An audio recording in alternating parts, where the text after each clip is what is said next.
Hi, everyone. It is Rashonda again. And And it's Natalie Jensitz here. Good morning. yes, good morning, everyone. Today, our focus is going to be on forgiveness. And that's multiple ways that we can look at forgiveness. But just to kind of recap yesterday, we really put some thought in this whole thing of being lonely or feeling lonely and recognize that we're all in this together alone. So the form of loneliness may be physically alone, but we're all can emphasize and connect with each other in ways that we understand what each person is experiencing. So just taking away to feel that you're not in this by yourself. Take a look at the segment before is day 11, and I think that it'll kind of open up more what we were discussing with that. But today, as we're having more time alone, and we're having more time to reflect, I think one of the biggest things that we can even start looking at is just the understanding of forgiveness.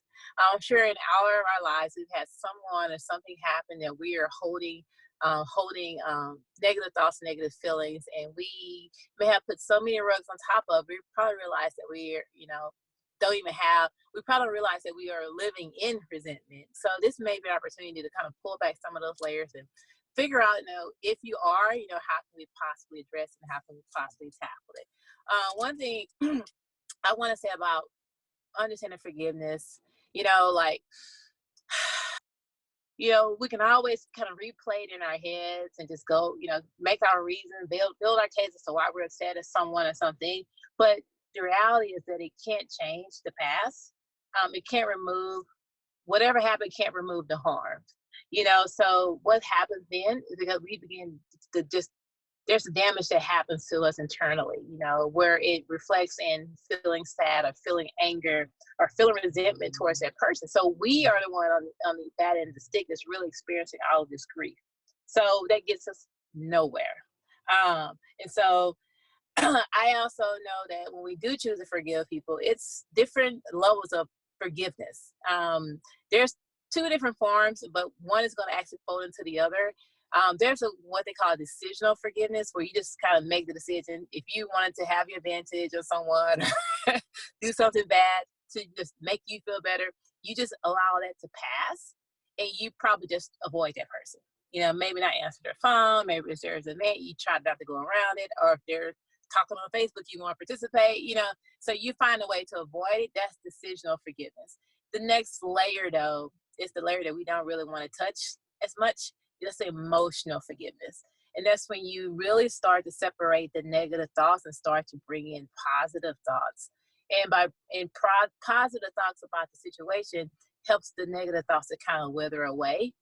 And that's a process, though, but we can always decide to forgive someone, but until we pull out that emotional piece, we may never truly forgive them. We may not truly find ourselves to where we feel free or feel better about the situation because we have verbally decided not to. We decide to forget it, but we have from our heart emotionally forgave that person. Yeah. And so Natalie, I know that these are some things that you and I discuss about those levels of forgiveness. I mean, you have a story to share about that. I think is very valuable.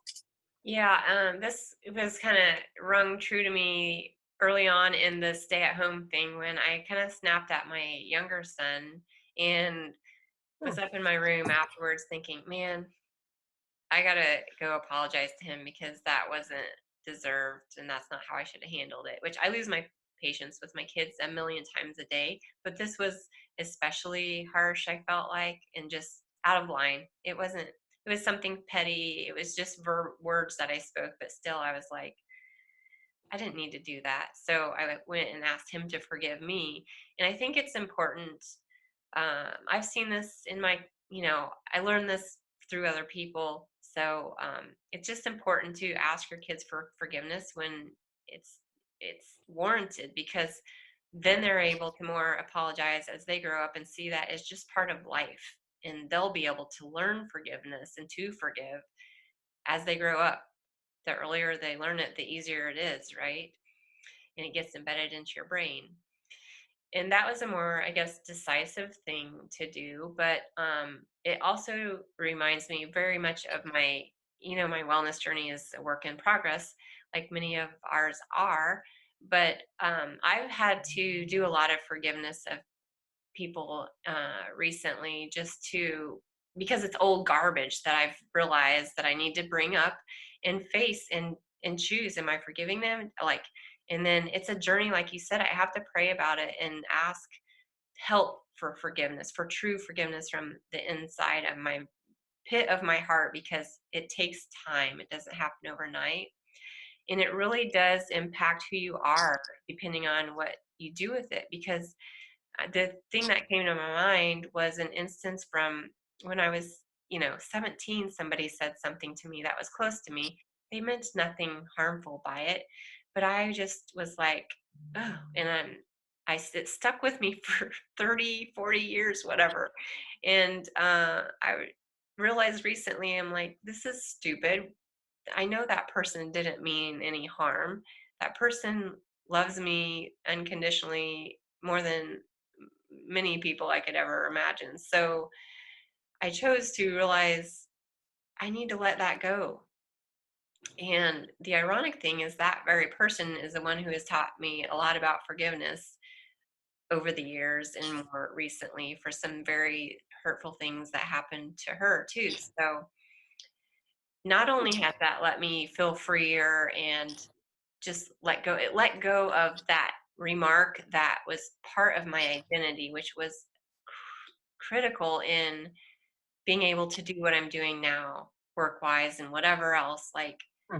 I had to be able to get over that. And I also had to forgive myself in that process for hanging on to it for so long and being so, what felt like, petty and immature when I look back at it now. So I have to forgive myself for even grasping onto that and letting it control who I've become.